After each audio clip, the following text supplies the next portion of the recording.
আল্লাহর নবী হযরত ইব্রাহিম আলাইহিস সালাম কত বড় মাপের একজন নবী, আল্লাহর খলিল, আল্লাহর বন্ধু।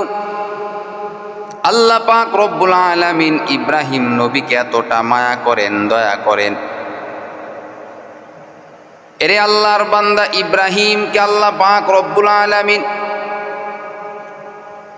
বিভিন্ন ধরনের পরীক্ষা দিয়েছেন। ইব্রাহিম নবীর উপর আল্লাহ তাআলা বিভিন্ন পরীক্ষা দিয়েছেন, বড় বড় পরীক্ষা ইব্রাহিম নবীর উপর আল্লাহ দিয়েছেন। আল্লাহর খলিল ইব্রাহিম, আল্লাহর নবী ইব্রাহিম আলাইহিস সালাম একটা পরীক্ষাতেও ফেল করে নাই। প্রত্যেকটা পরীক্ষায় ইব্রাহিম নবী পাশ করেছেন। কে সেই ইব্রাহিম আলাইহিস সালাম? এই জমিনের মধ্যে দুইজন নবী যেন না আসতে পারে, এজন্য কাফেররা অনেক কষ্ট, কাফেররা অনেক চেষ্টা করেছে।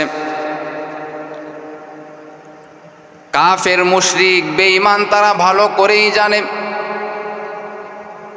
জমিনের মধ্যে দুইজন নবী যদি চলে আসে তাহলে আমাদের অবস্থা বড় খারাপ হয়ে যাবে।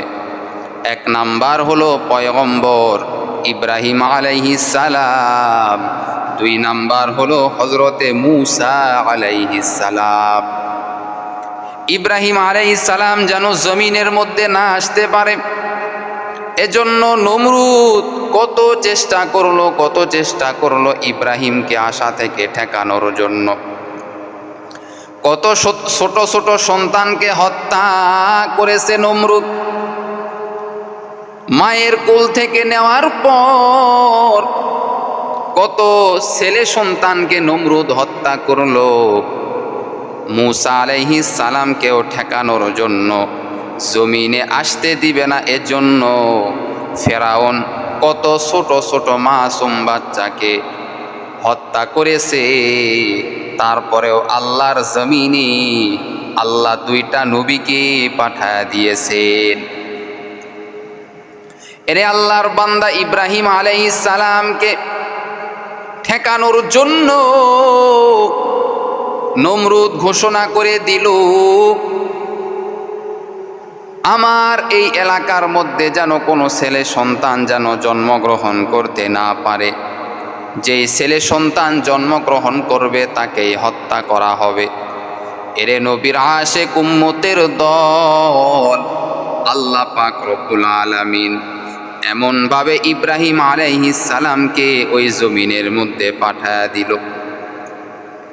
নমরুদ একদিন স্বপ্ন দেখতেছেন, তার এলাকার মধ্যে এমন একজন সন্তান এসেছে যেই সন্তানটা তার সব কিছু ধ্বংস করে দিতেছে, তার ধর্ম সব কিছু ধ্বংস করে দিতেছে। আল্লাহর আইন জমিনের মধ্যে বাস্তবায়ন করার চেষ্টা করতেছে এবং নমরুদের ক্ষমতা ধ্বংস করে দিতেছে। এটা স্বপ্ন দেখার পর নমরুদের মাথাটা গরম হয়ে গেল, এজন্য ঘোষণা করে দিল এই জমিনের মধ্যে যেন কোনো ছেলে সন্তান জন্ম নিতে না পারে। নমরুদের সবথেকে বড় মন্ত্রী ছিল ইব্রাহিম আলাইহিস সালামের বাবা আজর। ইব্রাহিম আলাইহিস সালামের বাবা আজরকে নমরুদ অনেক মহব্বত করত, ভালোবাসত। ইব্রাহিম আলাইহিস সালামের পিতা আজর একজন মূর্তি পূজক ছিল। শুধু মূর্তি পূজক ছিল এমন নয়, বরং এই আজর ইব্রাহিম আলাইহিস সালামের পিতা আজর নিজেই মূর্তিগুলি বানাইতো এবং তাদেরকে খোদা বলতো। ইব্রাহিম আলাইহিস সালাম যখন জমিনের মধ্যে চলে আসলো, আজরের বাড়িতে যখন চলে আসলো, আজর এইবার ইব্রাহিম আলাইহিস সালামকে কোলে উঠা নিয়ে নমরুদের কাছে চলে গেল, গিয়া বলল, বাদশাহ আমার তো একটা ছেলে সন্তান হয়েছে, এই ছেলে সন্তান তো আপনাকে কোনো ধ্বংস করবে না, আপনার কোনো ক্ষতি করবে না। আমার সন্তানের দিকে আপনি একটু তাকিয়ে দেখেন, কত সুন্দর সন্তান। আমার একটা বিশ্বাস, আপনার এই রাজ সিংহাসন ধ্বংস করবে না, আপনার আমার ধর্মের উপর কোনো আঘাত করবে না, আপনার আমার ধর্ম নিয়ে সে কোনো কথা বলবে না। আমার এই সন্তানটা অনেক ভালো হবে, আপনি একটু দেখে নিয়েন। নমরুদ বলতিছে, আজর, যেহেতু তোমার এত সন্তান, এত সুন্দর সন্তান তুমি পেয়েছো, অতএব এই সন্তানটাকে তুমি লালন পালন করো। এরে আল্লাহর বান্দা, দুনিয়ার সবাই যদি আমাকে ধ্বংস করার যদি চেষ্টা করে, কিন্তু আল্লাহ যদি আমাকে ধ্বংস যদি না করে, তাহলে দুনিয়ার কোনো মানুষ আমার ক্ষতি করতে পারবে না। দুনিয়ার সব মানুষ যদি আমার ক্ষতি করার চেষ্টা করে, আর আল্লাহ যদি আমার ক্ষতি না করে, তাহলে আমার কোনো ক্ষতি হবে না।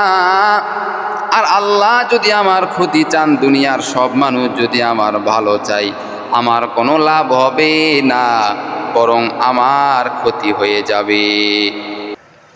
ইব্রাহিম আলাইহিস সালাম এইবার নমরুদের মন্ত্রী আজরের কাছে মানুষ হওয়া শুরু করলো, অর্থাৎ ইব্রাহিমের বাবার কাছে ইব্রাহিম মানুষ হওয়া শুরু করলো, অর্থাৎ বড় হইতেছে আস্তে আস্তে।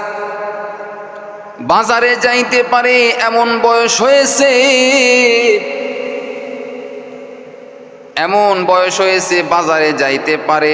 ছোট্ট মানুষ ইব্রাহিম আলাইহিস সালাম বাবা যখন মূর্তি বানাইতেছে, ইব্রাহিম নবী মূর্তির দিকে তাকাইয়া বাবাকে বলতেছে, বাবারে, তুমি যে এগুলি বানাইতেছো, এগুলি তোমাদের কি হয় বলো? ইব্রাহিমের পিতা আজর বলে, এগুলি আমাদের খোদা, নাউজুবিল্লাহ। বলে, বাবা, এগুলি তোমাদের কেমনে খোদা হয়? এগুলি তোমাদের কেমনে খোদা হয়? এগুলি তো কথা বলতে পারে না, এগুলি তো কোনো কিছু খাইতে পারে না, চলতে পারে না, এগুলি কেমনে তোমাদের খোদা হয়? তোমরাই তো এগুলিকে সৃষ্টি করেছো। আমি ইব্রাহিমের মনে হয় তোমরা যাদেরকে সৃষ্টি করতেছো মাটি দিয়া, এরা কখনো তোমাদের খোদা হতে পারে না। ইব্রাহিম তখনও আমার আল্লাহকে চিনে নাই। সকালবেলা উঠেছে, ঘুম থেকে ওঠার পরে ইব্রাহিম নবী এইবার পূর্ব দিকে তাকায় দেখে সুন্দর একটি সূর্য দেখা যাইতেছে। ইব্রাহিম মনে মনে চিন্তা করতেছে, এই সূর্য মনে হয় আমার খোদা হবে। ইব্রাহিম মনে করতেছে, এই সূর্যটা মনে হয় আমার খোদা হবে, আমার আল্লাহ হবে। যেহেতু ইব্রাহিম এখনো আল্লাহর পরিচয় পায় নাই, সূর্যটা যখন এইবার সন্ধ্যার দিকে যখন ডুবে চলে গেল, ইব্রাহিম এইবার মনে মনে ভাবতেছে, আমি যে সূর্যকে খোদা মনে করেছি, এটা তো ডুবে গেল, এটা আমার কখনো খোদা হতে পারে না।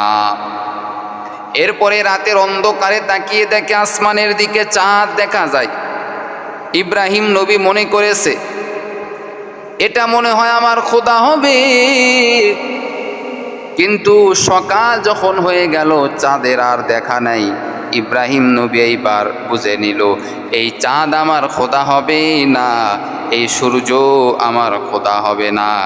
যেটা ডুবে যায় সেটা কখনো খোদা হতে পারে না। তাহলে আমার খোদাকে, আমার আল্লাহকে তালাশ করতে হবে।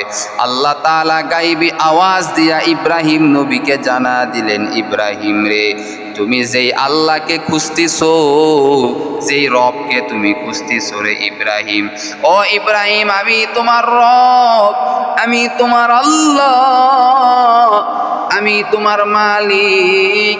ও ইব্রাহিম, তুমি সূর্যর ইবাদত করতে পারবা না, তুমি চাঁদের ইবাদত করতে পারবা না, তুমি কোনো কিছুর ইবাদত করতে পারবা না, বরং তুমি শুধু আমি আল্লাহর ইবাদত করবা। সুবহানাল্লাহ।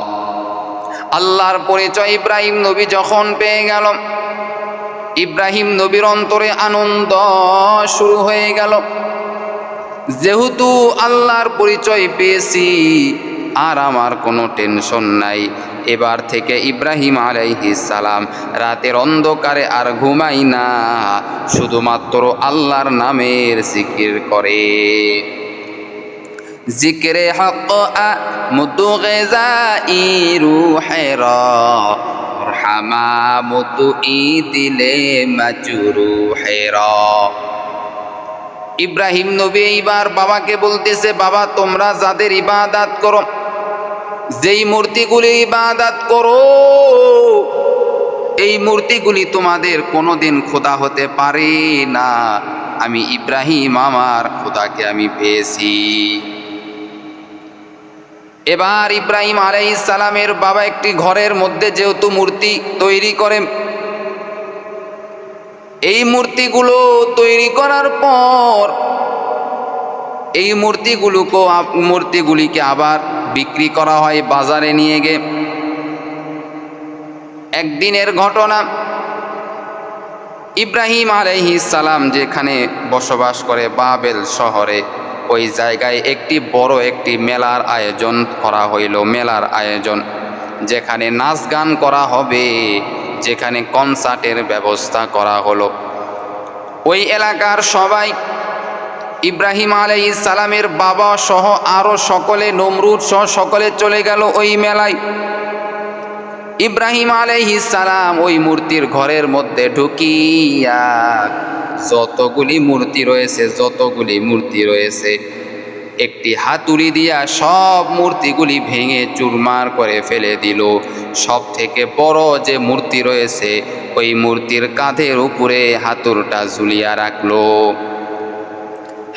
ঝুলিয়ে রাখলো বড় মূর্তির কাঁধের উপরে। আর যতগুলি মূর্তি আছে ইব্রাহিম আলাইহিস সালাম সবগুলিকে ভেঙে চুরমার করে দিয়েছে। সুবহানাল্লাহ।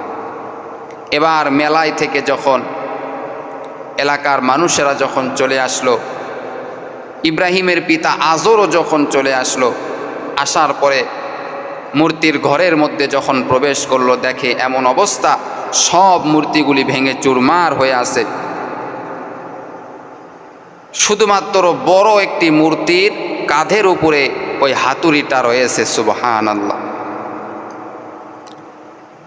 ইব্রাহিমের বাবা আজরের সন্দেহ লেগে গেল, আমার সন্তান নিশ্চয় এই কাজটা করেছে, আমাদের খোদাগুলিকে ভেঙে চুরমার করেছে। নাউজুবিল্লাহ।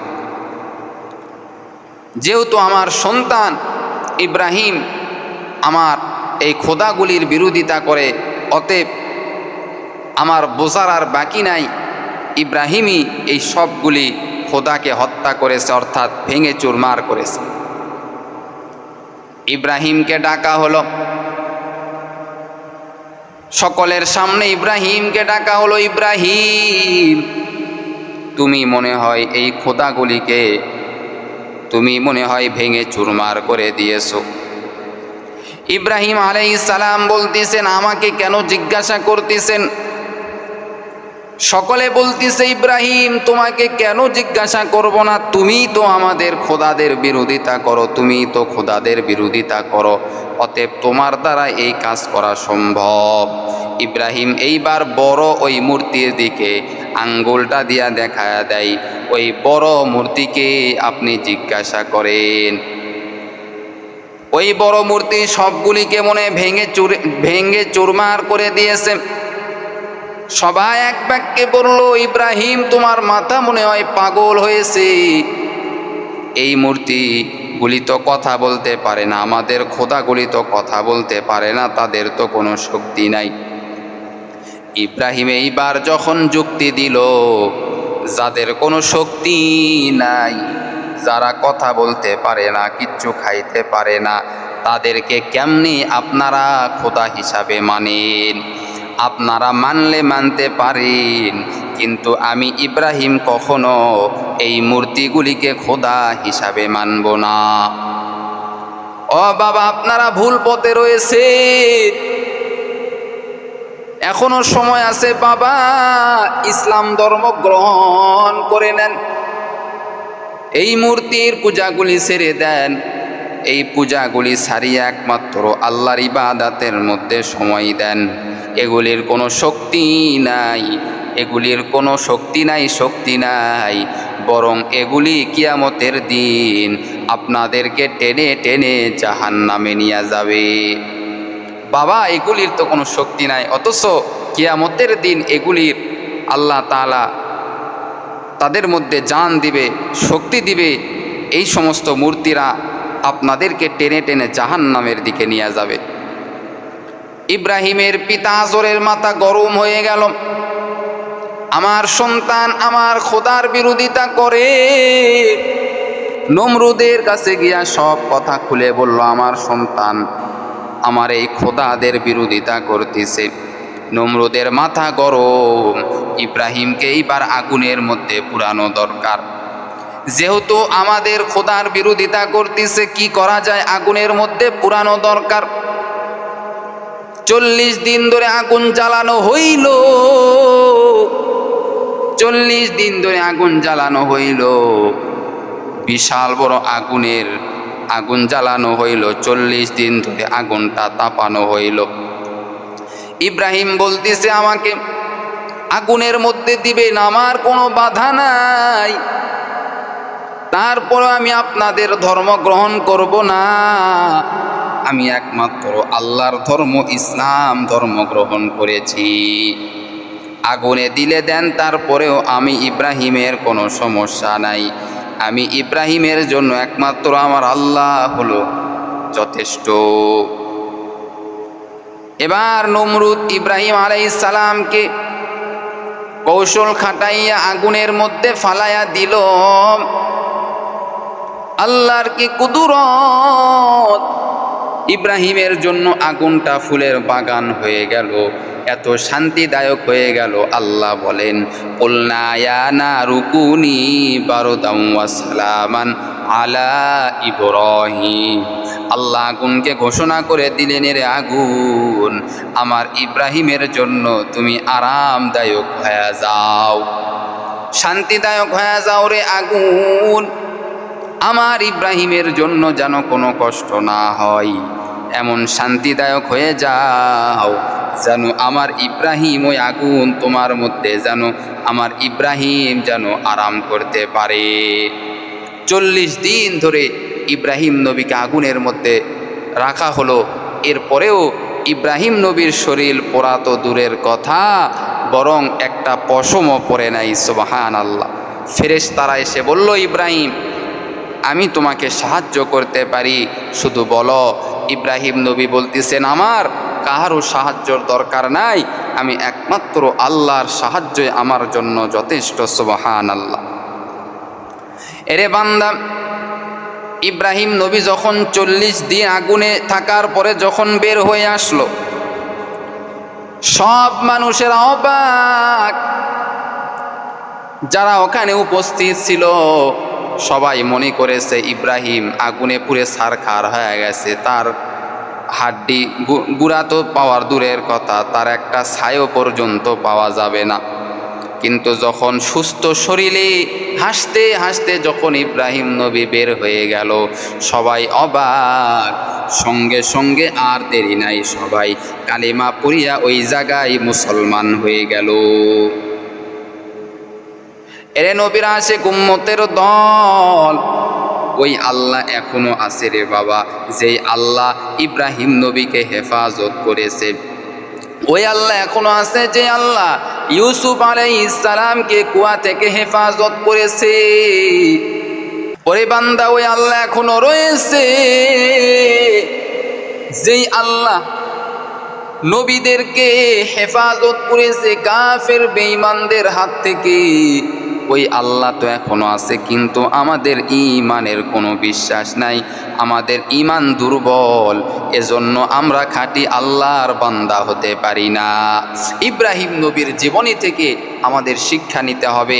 ইব্রাহিম নবী বারবার পরীক্ষা দিয়েছেন, আল্লাহ পরীক্ষা করেছেন, পরীক্ষায় পাশও করেছেন। ইব্রাহিম নবী কোনো ফেল করেন নাই, বরং ইব্রাহিম নবীকে আল্লাহ বড় বড় পরীক্ষা দিয়েছে, প্রত্যেকটা পরীক্ষায় পাশ করেছে, আল্লাহর কথা মতো চলেছে, নবীর আল্লাহর কথা মতো চলেছে, জন্য তারা দামি হয়েছে। আমরা যদি আল্লাহর কথা মতো চলি আমরাও দামি হতে পারবো। আল্লাহ আমাদের সকলকে আল্লাহর হুকুম আহকাম মানা এবং নবীদের জীবনী থেকে শিক্ষা অর্জন করার তৌফিক দান করুক। সকলেই বলেন আমিন।